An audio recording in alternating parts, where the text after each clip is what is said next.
Hello, everyone. This is NWE War Report with the 10th of April 2023 frontline update for the Russo-Ukrainian War.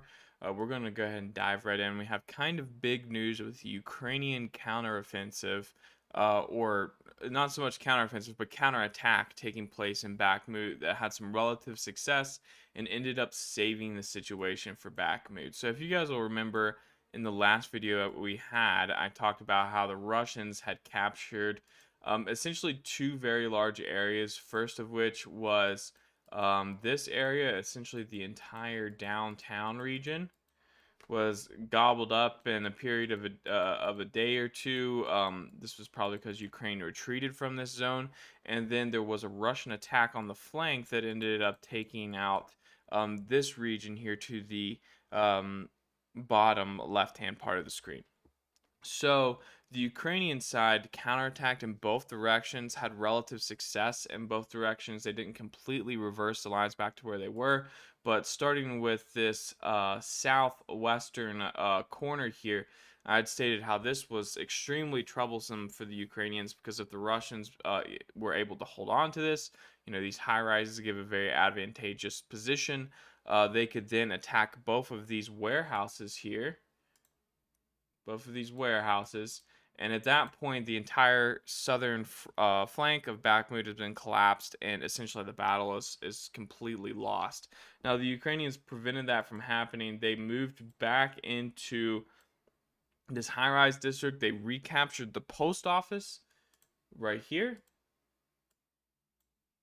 Recaptured this post office, recaptured this school number 7, and as far as we know, took this first line of high rises here. The fighting is probably going on in the next row of high rises, where the Ukrainians are likely trying to force the Russians out. The Russians are probably trying to hold on to their positions.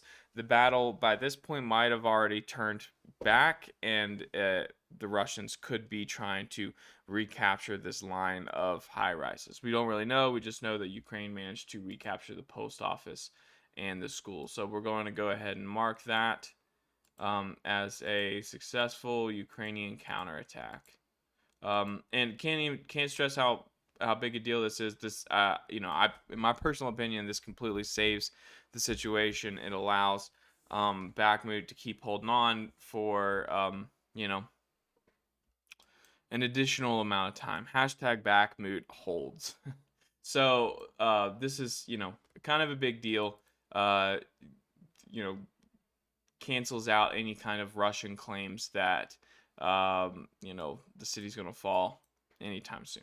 So there's also a counterattack, and this could also be coupled with incorrect marking of the area, but there is fighting going on in the area again of the Avant-Garde Stadium, as well as this high-rise and shopping center like structure right here. So the Ukrainians have managed to counterattack some. They brought in reinforcements. Some of this they probably still ended up holding on to. Nevertheless, I'm going to go ahead and mark it in the Ukrainian colors here.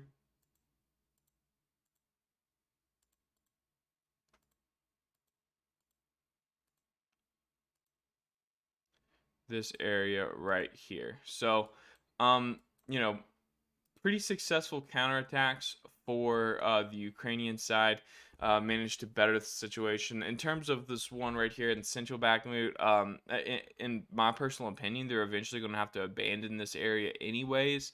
I'm not sure why they're trying to counterattack in this direction and not towards the central parts of Bakhmut. I would think that those would be more valuable, especially in terms of like having like a good solid flank. In this particular area, they could get pincered, especially from the south here of the Russian troops that have already crossed the rail line. Could come up behind these Ukrainian troops here. Nevertheless, they have reestablished these two positions here. There's some information actually, and this is reported on the Live UA map, which is pro-Ukrainian map, that the commander of the Operative Command East, General Sersky, was in Bakhmut yesterday. It seems like he probably oversaw these counterattacks himself. whether he was actually in Bakhmut or if he was stationed, if he, showed up in Chasiv Yar, I'm not exactly sure. But this report says he was on the front line. It does seem likely he is the commander directly in charge of the Bakhmut, of the Battle of Bakhmut on the Ukrainian side. I mean, he's in charge of a lot more than that, but he's been personally overseeing the battle. So, very high up commander, very high up general stationed in the area.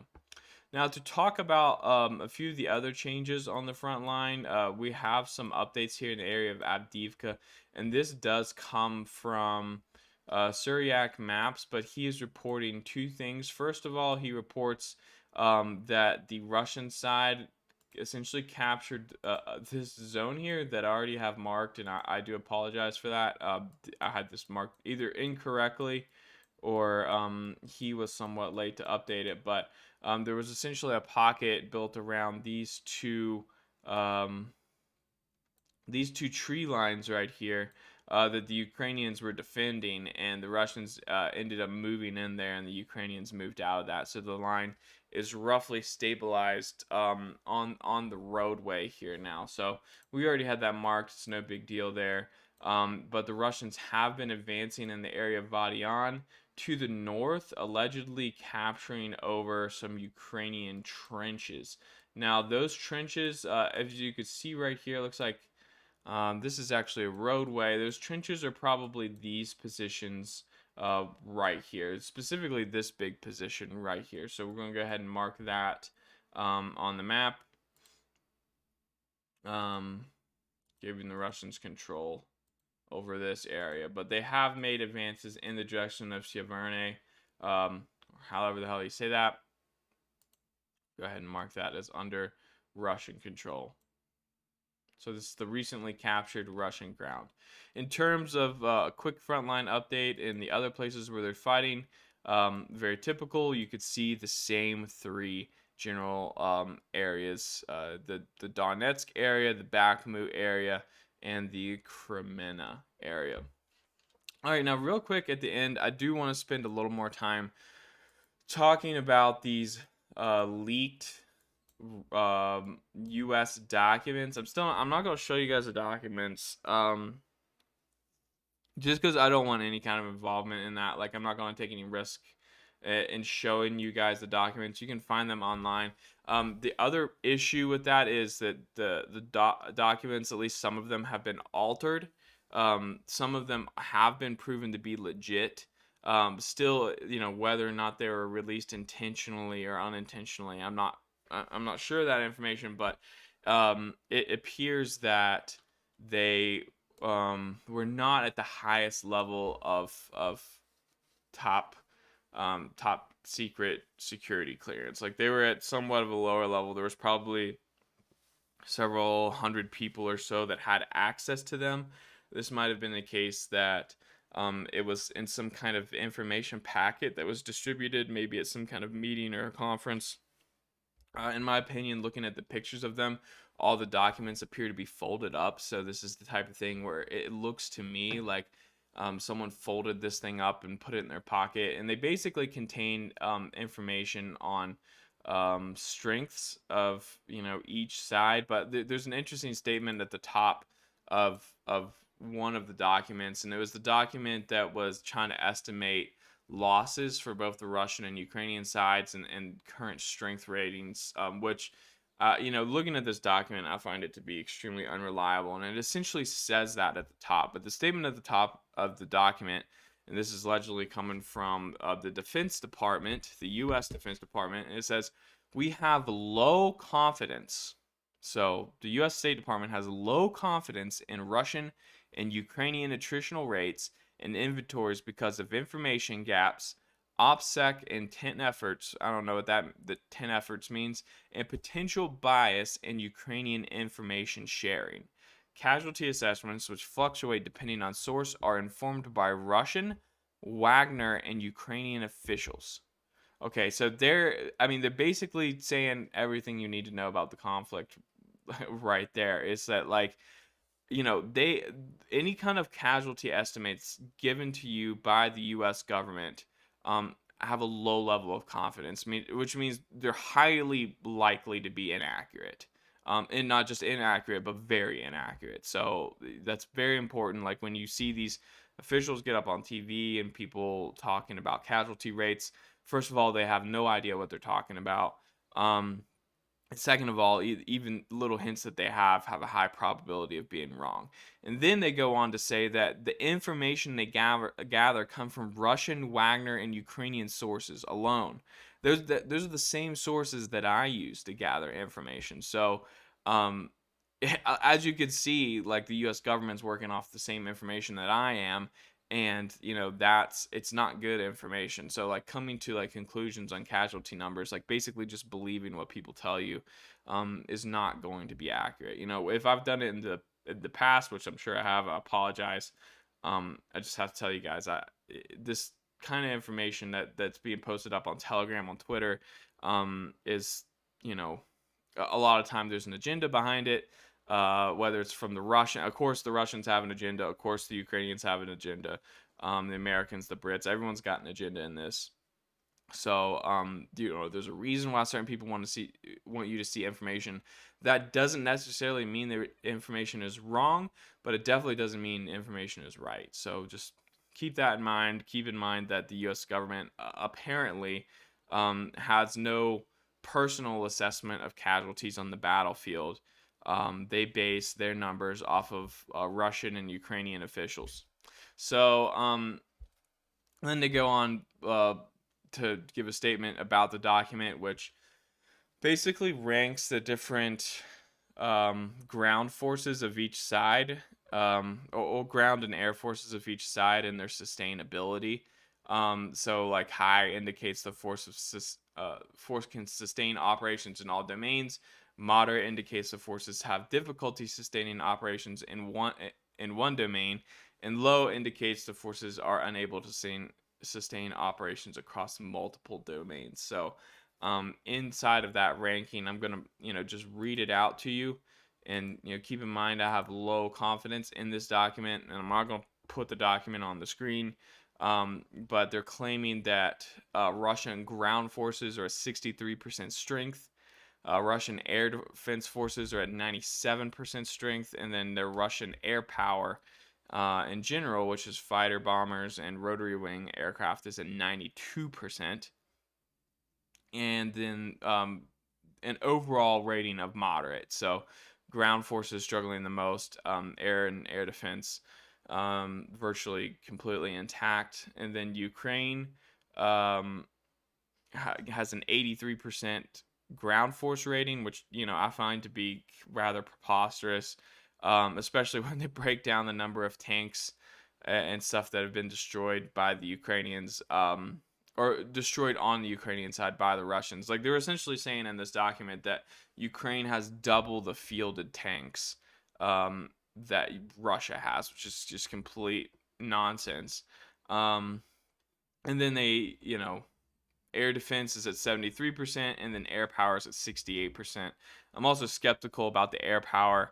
They claim that only, that Ukraine essentially still has the vast majority of its rotary wing air force, which is their helicopters, which in my opinion, I've seen more photos of shot down Ukrainian helicopters than I have of Ukrainian fighter bombers, and they're saying about 60 fighters have been destroyed, and about 32 helicopters have been destroyed. I don't know, it's obvious that Ukraine still has air power. They use it every day. So I'm not one of the people that thinks that Ukraine's air force has been destroyed over and over again. I do think that they ended up having more aircraft than what was on paper due to stuff that's been mothballed, kept in warehouses, and there was an announcement early on in the war where Ukraine was requesting fighters, and the West said no, but instead of completely saying no, they said, well, we'll give you parts for fighters. I believe that those parts were to rebuild some of the cannibalized Ukrainian MiG-29s or Su-27s that were probably decommissioned and being kept in warehouses, weren't officially on the books for being part of the Air Force, because they didn't work. So why would they be? But And that's just my opinion. There's no proof behind that. Um, I just think Ukraine's a big country, and there were probably more than 200 or 300 Soviet fighters stationed in the country when it split off from Russia. Probably a lot more than that.